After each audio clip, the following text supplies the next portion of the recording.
For humans living on Earth, there's almost nothing as objectively, universally cool as space. From anchoring pop culture in books and movies to bringing people together to watch launches to stopping alien crime with Space Force. Mabel, that's not what they do. What do they do, Ren? Okay, well, no one knows what they do. All we know is that it's a super classified branch of the Air Force. Their mission statement is secure our nation's interests in, from, and to space. Well, then I guess it's good that today we're going to speak to the Chief of Space Law at Space Force, Aaron Brynildson, about all things outer space. He's also an active duty major in the U.S. Air Force and a space law professor. A lot of Aaron's work is highly confidential, so we'll do our best to get as much insider intel as we can.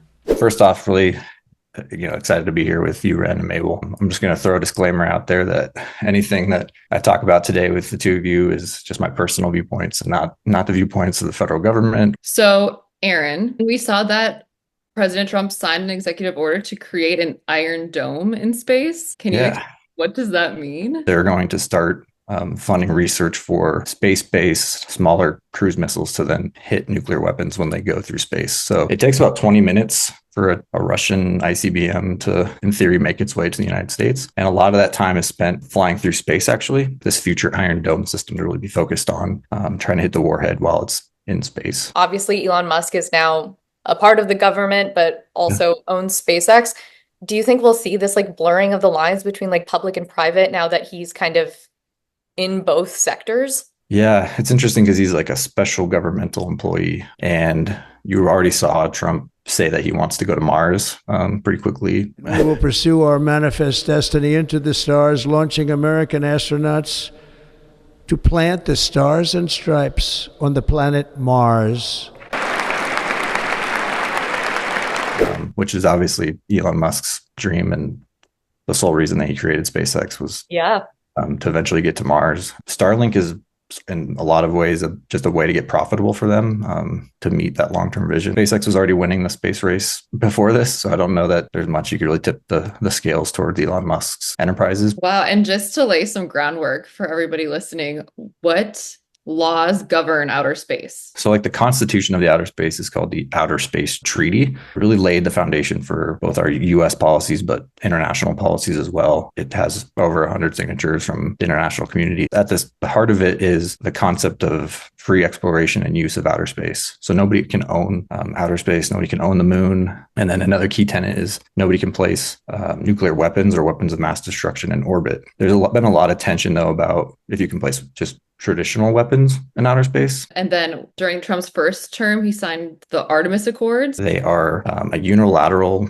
statement by the United States to really, it's geared towards promoting the uses of the moon. So you're going to see in the next 10 years, there's different phases to the Artemis program. We're scouting new parts of the moon where it'd be the most advantageous area to go back. You might be able to see humans back on the moon in the next 5-10 years. So, countries have obviously always fought over unexplored territory. We've seen that throughout history. Are we seeing that kind of being pushed a little? Do we see countries trying to own parts of the moon or part of space at all? Yeah, there's definitely trending towards, to me, it's non-ownership ownership. It's this very nebulous concept of putting research facilities on the moon. The US also passed a federal statute saying that you can mine things on the moon and, in fact, own them. Really a controversial idea. Maybe we will someday be able to own, maybe not permanent territory on the moon, but certainly a lot of resources. There's certain helium gas, for example, that we don't have enough of here on the Earth, and it's in a unique form. I think in the next 10 to 20 years, it'll finally be economically viable. So switching gears a little bit, the Russia-Ukraine war is actually being called the first commercial space war ever.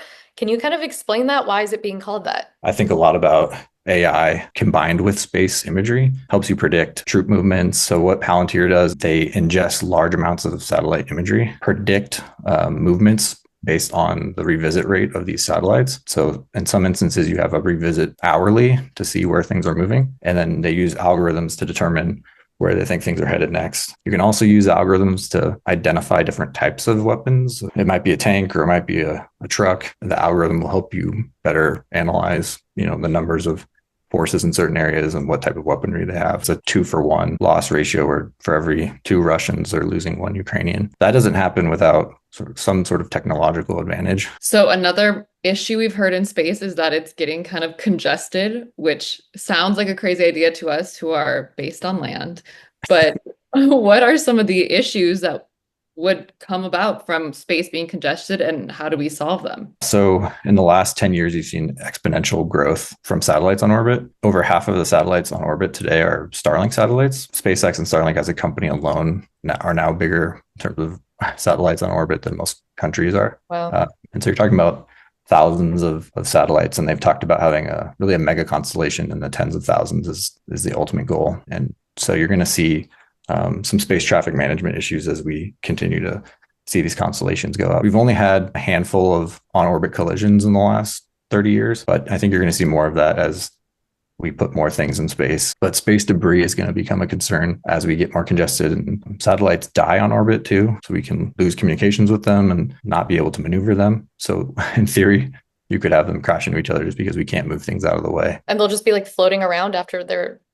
Yeah. Okay. But they slowly deorbit just naturally because of gravity. But Okay. you're going to see more commercial efforts to do debris mitigation. So there's companies now that are looking at sending satellites into orbit with arms on them or nets or, engineering tactics to try to grab the satellites and bring them down or bring them up to a different orbit. And what are the dangers of having the debris orbiting the Earth? Yeah, there's something called the Kessler syndrome, which is that debris gets generated exponentially. So as things smash into each other, more things smash into each other, which leads to, in theory, a total loss of certain types of orbits for, commercial or military uses as debris becomes unpredictable. That's the fear. The long-term fear is we could ruin space for decades if we don't take care of it. We saw that the DoD put out a report on China's anti-satellite missiles, some of which have, like you had mentioned, robotic arms that could be used to grapple with enemy space hardware. So you obviously mentioned that this robotic arms would help clean up debris, but I guess it could be used for more nefarious purposes. Definitely.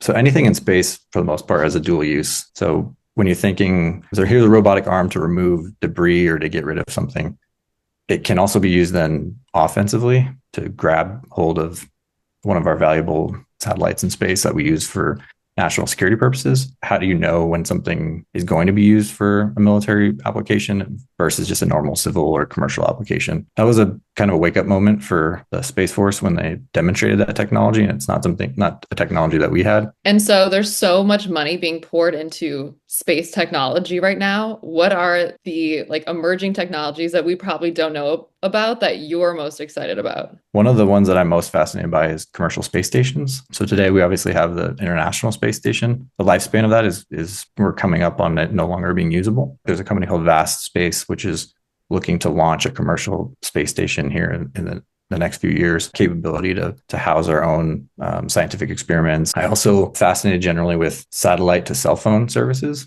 There's a company, AST Space, which is just recently tested out using their satellites to do a FaceTime call from using a satellite. So we're not talking about a cell phone tower anymore. You just have a completely ubiquitous cell service using satellites. So no more dead zones.